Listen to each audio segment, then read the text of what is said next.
Dani calls it all off while Ted and Kat have the conversation that they should have been had. And Eva is now starting to try to put the genie back in the bottle with her crazy ass mama. What's good, y'all? This is Erica Vane coming to you right here on Erica Vane TV with another Beyond the Gates video. And in this one, I'm breaking down season 1, episode number 170. If you're new here, hit that subscribe button, turn on your bell notifications so you don't miss out on any of my Beyond the Gates content and conversations. My voice is a little bit gone. Excuse me, y'all. We're in trouble, I fear. Y'all, this was such a good episode. Like, chef's kiss of an episode. Dani, why y'all not getting on that plane? Why is everything canceled? What is it that you know that Andre know that he don't know that you know, but he should know that you know? Neil, what did you see in that damn picture other than his shut up his nostrils, girl? What is going on? I don't even want to start there. I want to start with a conversation that should have been had months ago between Ted and Kat. And y'all know I don't like Ted. Can't stand him, to be quite honest. But I'm going to give credit where credit is due.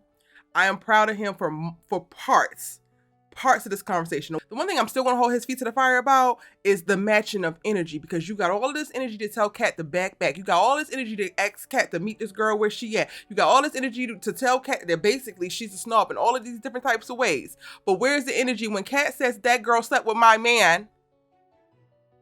Where's the energy, Dad? Ted? Because you want to believe Eva to be just this, oh my God, this nice, precious, innocent soul that was manipulated by her crazy ass mama, which is true. There's some things to be true. The innocent part is 100% not true, because she still is a functioning ass adult. Here, she brought her to town with her mama's cookies plan, and then infiltrated your home. And it's in the way that you want to tell the story, she infiltrated your home, saw how families work, and then started to change in that moment. However, she didn't stop the plan right then and there. She didn't tell you who she was right then and there. She didn't even reach out to Kat or Martin or anybody to try to throw up any type of smoke signals, send a carrier pigeon or anything to let anybody know what was going on or that anything was amiss. Instead, she actively worked against every single plan that Kat had to expose her ass, because there was something to be exposed.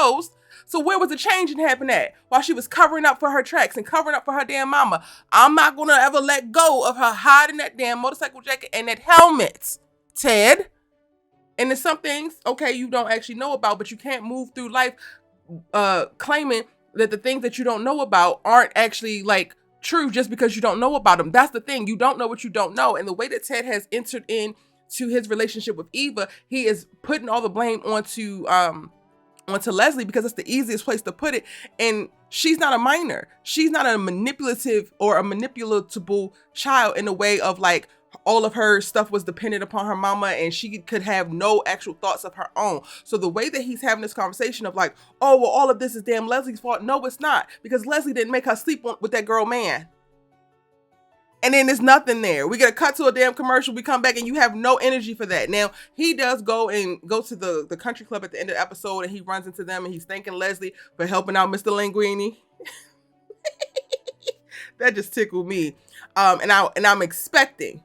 But when it comes to Ted, having expectations is the way to make yourself a damn fool. But I'm gonna go ahead and put myself in a position. I'm expecting for him to pull Eva aside and have a conversation about her sleeping with Tomas. And if he don't, I'm definitely back on his ass 2 times. But even in that conversation, you didn't even give the girl the validation of the like, oh my God, that is deplorable. Oh my God, that is disgusting. She is now presenting to you evidence of all of the things that this girl has done outside of your purview or behind your back to also color who she is as a person. Meanwhile, you want to demonize Kat as if Kat is just making up reasons to not like her, when a girl was giving her reasons to not like her, and has from the very beginning. Kat's issue has always been that she's been trying to protect her family, and she had a sixth sense from the beginning about Eva. Yes, a lot of times the rhetoric came out classist and egregious, sometimes a little bit elitist, but at the end of the day, she was going off of her gut, and that stuff you can't really quantify in the moment. But lo and behold and lo, Kat was right about some things. What I won't let people just say and let stick is that Kat is just rich, as Eva says, or what Ted has said multiple times within this conversation of, oh, she lives a life that she takes advantage of, or she doesn't actually respect. Or what did he say? He said basically she's not appreciative of the life that she has. And I'm gonna call bullshit on that, because if Kat wasn't a girl, if she was a snob for one, or if she was a girl who was just stuck up and privileged and didn't actually appreciate all that had been bestowed upon her with resources and whatnot, then she wouldn't be running her own business. She wouldn't be doing philanthropic efforts. She wouldn't be running your damn business. Like when we met Kat, she was starting a business with Chelsea. She was running your business and also helping out with her damn mama. She's basically the secretary of y'all whole damn family and keeping everything running. She's quite literally the girl boss personified, and has been, or seemingly has been, for a very long time. And that is not the type of girl, whether she has money or not, whether she has on the prim and proper outfits or not, whether there's never a hair out of place or not, that is not the girl who is actually sleeping on her laurels. That's not a girl who is taken advantage of or not appreciative of what she has. Kat is literally taking all that you have given her by way of money, by way of access, by way of education, and is flipping it into something, and is building an empire. So much so that everybody constantly speaks about it. Anita and Vernon are always talking about the Kat and Chelsea, the Chelsea Kat empire they are actually building. How the hell is that person who's building an empire also not actually respectful or appreciative of all the things that they was given in reference to a leg up? Make it make sense, because it don't. And y'all want this narrative to stick as if Kat fits into this stuck up rich girl box so easily, and she don't. She only fits that way when you're talking about how she interacts with Eva, and that shifts, and you can't even fully put her in there because Eva has given her reasons to hate her. When it comes to other different disenfranchised folks, when it comes to people who actually need a leg up, the way that she advocated for Laura, and Laura, while she does look the part, we don't know that she actually comes from money. We don't know that Laura is actually of these people. And the way that she advocated for Laura, because right is right and wrong is wrong, tells you a lot. Kat is not the girl that's just running around here like, if you not rich, you the scum of the earth. You and your mama gave off funky vibes when you got here. So when she's called out that y'all stink because y'all were up to nefarious things from the very beginning. And I loved in this conversation with her and Ted that Kat spared no feeling and told the truth. Called everything for what it was. You don't actually listen to her. You have been gaslighting her. Every time that she brings up a point or she presents something or makes an argument about something, you talk her down or you excuse it away. So why in the hell would she feel comfortable coming to tell you what her experience is or telling you what she is feeling when you have already demonstrated that you don't give a damn what she's feeling? You're gonna go off of what the hell you feeling. And clearly your feelings been wrong for 20 plus all years. That's how the illegitimate child got here to begin with, Ted. I absolutely love this conversation on Kat's end because she didn't hold no bars and she spoke so honestly and truthfully. And while everything isn't correct, you don't have to be right to be honest, and vice versa, right? She is speaking from her particular position. And the moment that she said, I don't like that you're trying to make it seem like we are equivalent. And I was just like, ooh, Kat, that's where I gotta catch you, girl. But I love that she actually said it because this is what she's truly feeling. And she has to be able to get it all out so that the people around her can process it and then communicate with her on the position that she's at versus them projecting where they want her to be, right? So for me, my response to that would have been, as her healthy, mature parent that's taking accountability to all my transgressions and bringing all this mess into her damn life because she ain't asked for this. You keep saying, I'm gonna come back to my point, y'all, but I gotta go off on this little tangent that's popping in my head. You keep saying that Eva didn't ask for this. Eva didn't ask for her mama to do this. Eva didn't ask for this. Kat didn't ask for your ass to lay down with her mama either. Kat didn't ask your ass to be running down to that mama's diner with Martin in tow, destroying their damn family. Kat didn't ask for y'all to be losing babies and you to be completely emotionally neglectful in your marriage while Nicole was damn doing so. And she damn sure didn't ask for this woman to pop up, have this nefarious plan, her to get the spidey senses tingling on the back of her neck, and her try to tell you and to be dismissed and gaslit by you at every turn. She ain't asked for any of that. She is dealing with the circumstances as it is. And y'all ass is going to deal. Now back to the whole y'all being equivalent. Kat, as a human, human to human, you and Eva are equivalent, Bookie. Y'all just are. But I understand why she said what she said, y'all. I do. It definitely does give classist vibes, but hear me out. They, on a person to person level, on a human level, y'all are equal. Y'all are equivalent, but Eva is not on Kat's level. She's not. And that is the nuanced conversation that needs to be had from her want to be healthy as, accountable as, I'm going to clean up the mess that I made as daddy.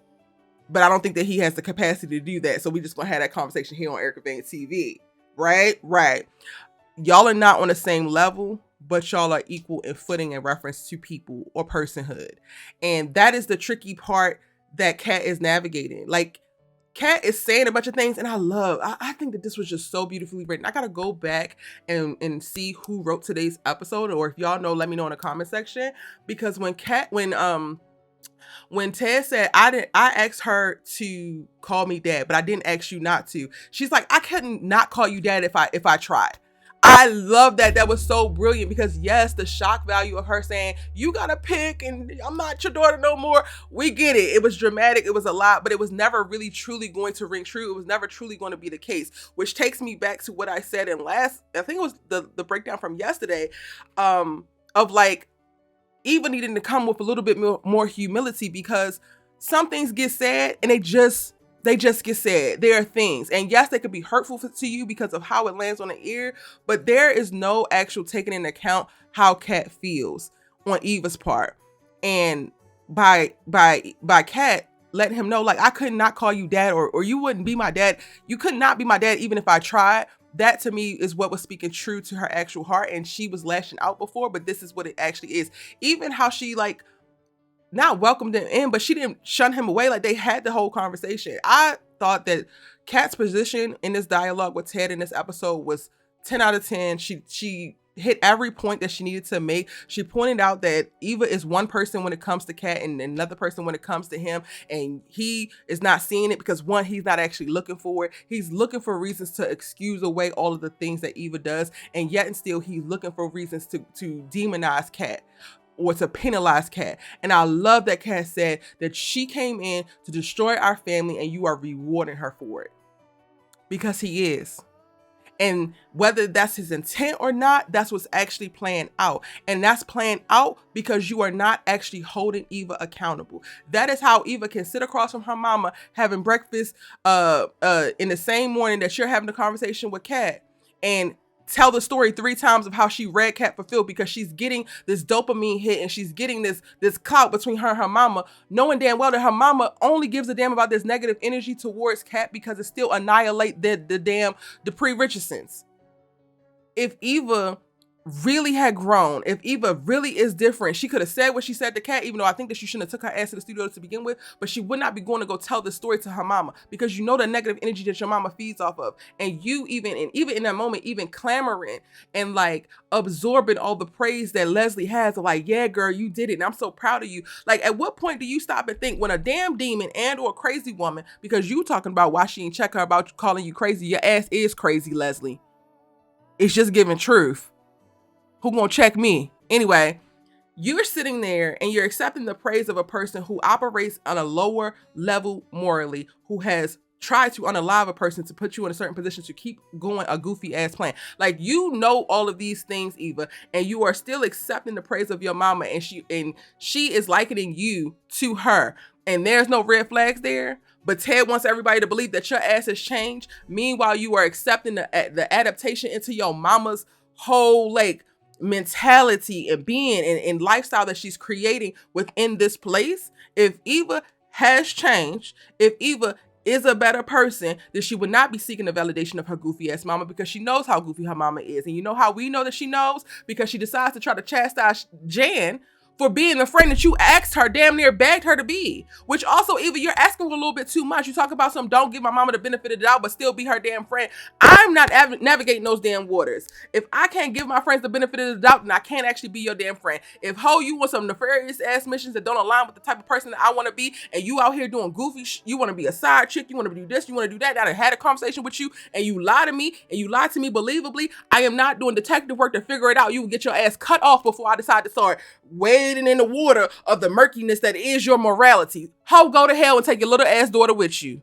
Point blank, period. That's how we know that Eva knows better, because you could turn around to Jan and chastise her for pushing Leslie to cultivate this friendship, which Leslie is using to push her idea of being more, but you can't actually chastise your damn self for all the information that you offer up to your mama and way that you offer your daddy up on a goddamn silver platter to your crazy ass mama. And I love that they actually had Leslie say, girl, thank you so much for assisting with my plan, because me helping out Mr. Linguini is one step into it, and I ain't even have to conjure that up. Well, that's not what I meant, mama. You knew what I was going to do. She knew. Again, she knew. So Ted, while we run around here trying to play like Eva's just so damn innocent, while we want to play like Eva is the victim in this, when she quite literally is the perpetrator, and sometimes your ass can be both, she knows too much to be labeled the innocent one. She knows too much to actually be the victim. And for her to claim that she's just as good as Kat, she's just as smart as Kat, and all of these other Fairmont Crest folks, then you need to be held accountable to the smarts that you're claiming to have. Stop offering up Ted's information to your mama. Stop offering up any of the Dupree Richardson information to your mama and setting them up for failure because your mama's damn crazy. Stop trying to hold everybody else around your mama accountable and start holding your goofy ass mama accountable. And it's not enough for you to just tell her he don't want you. You have to now get your ass in the field, get your ass in the game, and maybe start coming up with some counterplays if you really want to get active with it. Because you have been an active participant in your mama plans. When the hell are you going to be an active participant in the other side's plans to thwart your mama's plans? Because if it's not that, I'm not hearing it, Miss Girl. I'm not hearing it. You get to be active and aggressive when it comes to Leslie and all that she got going on. But when you're on the side of the Richardsons, you want to be passive. And then everybody's supposed to play cool with you. Kat's supposed to play cool with you. No. I hope all y'all heard exactly what Kat said. And I know some parts are going to rub y'all the wrong way because it does. The rhetoric does come off a little, but if you actually listening to understand and not listening to persecute, if you listening to understand and not listening to criticize her, then you understand exactly what the hell Kat's saying. And you think that she got a point because she does. Ted has fumbled this from the very beginning. He has prioritized Eva by overcorrecting and being missing in the first 20 years of her damn life. And you know what? I'm not even fully pissed off with you about overcorrecting. But now what you gonna do, Ted? Now what you gonna do? Because you have no problem coming in here and telling Kat 3 times within one conversation how she is just taking advantage of the life that she has been given and she's been afforded so much and she's just wasting it. But now Eva has been given a job. Eva has been given a home. Eva has been given a country club membership. What the hell is she doing with all of that she's been given in the amount of time that you've known her? She has worked with her mama on numerous plans, provided information to get you back in bed with her mama, covered up the fact that her mother has tried to unalive Laura not once but twice, also slept with Kat's man, and still has animosity and no damn remorse when it comes to Kat.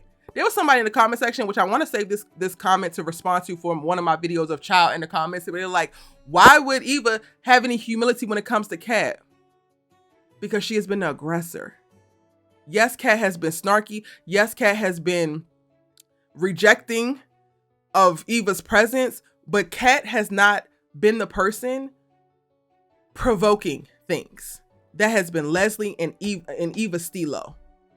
Kat has at all costs tried to avoid Eva, tried to act like she doesn't exist. It's Eva inserting herself everywhere, the same way her mama has been inserting herself everywhere, and then mad that Kat is not responding the way that she wants. But that's all, and it's also like, I hope that Ted walked away from this conversation truly understanding that Eva wears a mask with you that Kat doesn't get. So y'all don't get to hold Kat to a standard where she has to treat Eva a way that she don't experience Eva. Eva don't show you the low down dirty gutter snipe that she been giving Kat. She shows you the remorseful ass, oh my God, I'm so glad that you want me to call you dad. Thank you. I'm so grateful for everything. While she's also talking out the side of her neck with her mama like, yeah, I didn't read her for filth. I did this, I did that. You have never even seen that girl. Let alone a girl that got her ass on that small ass couch with Kat's boyfriend. Get it together, Theodore. Now, I done spent all this damn time talking about them, y'all. This is why I don't like to get my hopes up. And this is why I got trust issues. This is why I'm always waiting for the other shoe to drop, because we couldn't even make it out the week. This episode, we get Anita and Vernon calling out the fact that they were wrong about Dani and Andre. They were wrong to want to tear it down, to not see it for that, to have all that negative ass energy and animosity. And now they're happy and they're supportive and they welcome Andre into the family so beautifully. Only for that to the other shoe to start to drop around what the hell is going on with Andre. Is Andre who he says he is? What is Andre hiding? He had a Freudian slip multiple times where he kept talking about risk in the conversations that they were having. And I'm just like, oh my gosh, we can't even make it to LA. We can't even get y'all to do the damn thing. Like, I get it, y'all. I just kind of tucked away whatever was going on in the whole Andre ain't been in a picture in the whole year conversation. And I was just trying to be blissfully within it, with them, right? I didn't think that they were going to be bringing that wrecking ball back this quick. Like, we can't get a strong 30 episodes of just bliss. Great sex, bliss, maybe an accidental pregnancy or something. Like, y'all are going to tear them apart now. What are you lying about, Andre? And honestly, is it something they can damn get through? Because they sold me. In the last 5 episodes alone, I am on board with Andre and Dani and whatever this thing is. And the worst part about it would be that he lied about who he is, but I don't think that he's lying about his feelings about her. He definitely ain't lying about knowing your body and your sexual ass chemistry, Miss Girl. Like, I feel like we might be able to get through. We might be able to overcome this, especially if it's something that you figured out, Dani. Don't let it go, girl. I don't want to release Dani and Andre just yet. But y'all, this was the best cliffhanger that we have had. And I want to say like 60 episodes. Like, we're not getting on this plane. I'm not getting on this plane and you not getting on this plane. Why not? And it's the processing and how they drip feeded us that. Like, he sent the selfie of him at the airport. What the hell did she see? Because all I saw was up his nostrils. That's all I saw. What did you see? I cannot wait for tomorrow's episode. But I love that it's a Thursday episode and not a Friday episode. So hopefully we're going to be getting information on Thursday and Friday because we need to... He just got accepted into the family. Even Naomi over there being messy. I'm about to put Naomi's ass in time out, y'all. But I'm going to come back to that. Even Naomi is over there like, well, I done seen it close up and I think it's real. He told you that he's falling in love with his wife and he told you the truth. Everybody is finally accepting them, and this they cannot be over. They cannot be. I'm going to Delusion Land. I'm going to Delusion Land. I don't give a damn. I don't care what it is. I don't care. Bill has done worse. I don't care. Dani, that's your man. That's gonna be your man. Do not leave that man. Yup. Okay, let's talk about Naomi. I want to put Naomi in timeout so bad because, girl, and the more we get little snarky ass Naomi, the more I'm like, you're pregnant and the pregnancy is whooping your ass so bad. This has to be hormones. Because in what world do y'all validate putting out a partial paraplegic's favorite chair on the curb when he's in a wheelchair? He can't even come pick it up his damn self and y'all trying to put it out. I get the whole angry ex thing, but y'all gotta relax. This man is disabled. Ashley asks, am I being too hard on Derek? Did you forget that he lied? Naomi, relax, girl. Relax. Nobody's gonna tell me that this is not her hormones wilding out. She has to still be pregnant because I don't understand her, like, her passion in some of these regards. Like, girl, this don't even really matter. Like, yes, Ashley's feelings matter, but this don't really matter for real. And you're not also considering Ashley as a person. Like, y'all are having this little benign platonic ass conversation about her being in love with your mama's husband. But that to me seems like it would be more of a trigger than the whole Derek lying about his damn disability to Ashley. You quite literally experienced a best friend who took your daddy from your mama, and your other best friend is now interested in your mama's new husband. And that don't actually set you off. That don't actually grind no gears. That don't actually get you a little titillated. But you got big hate and animosity for Derek for lying about this. Like, I get it. He should not have been deceitful in that regard. But Ashley is right. She also kept her feelings for Andre secret from him. 2 wrongs don't make them damn right. That part's not even about Naomi, but I was focusing on her because I'm getting sick of her. And I love her, but I'm getting to my wit's end with Miss Girl. I need her to go take a nap. I need her to go on a vacation. I need her to go and like release. Like, are you and Jacob having sex? Because maybe you need some orgasms, girl. You need something that the general population can't give you. But we get that in this episode. We get Ashley packing up all the Derek stuff because he got to get his ass out. She's about to take him back. What I want to focus on, because I didn't focus on it in the last episode, is how quick Ashley was to break up with Derek, hand him back his ring, and then that very night she's trying to get in bed with Andre. And then now that Andre has thwarted her plans and doesn't want her, he's focused on his damn wife, she's now reconsidering Derek. And she literally says it in this episode, like, maybe if Andre didn't kick me to the curb in the way that he did, I wouldn't be thinking about this. That's 100% true. So then now follow it up, girl. Complete your damn reflections. This is leaning into you are a codependent hoe and you need to be by yourself. Why are you seeking so much validation and so much, I guess, like, energy or excitement in your life tied to the men that you were with? It's giving, you need a single season. You need a season to find some hobbies. You need a season to figure out who you want to be. You need a season to focus on your career. You need a season outside of these penises, because you jumping back and forth between one and the other. Well, I made a mistake here. No, I made a mistake here. No, I really love you. No, I really love you. Girl, go talk to Jesus. Stop talking to Naomi, because she can't actually help you. But that to me should be something that maybe Ashley will get to, because she is in a reflective mode. But I heard everything that I needed to hear, and that you literally are reconsidering this with Derek. Am I being too harsh on him? Yes. Yes, you are. And now that your backup plan, your black parachute is no longer available to catch you when you jumped your ass out the window with Derek, you want to jump your ass back into the airplane with Derek. He's available. He still wants you, because he down here sulking with Shanice's ass when he goes in there to trade his wheelchair for a walker. Derek is so damn simple, but bless his heart. What else happened in the episode? I think that's pretty much it.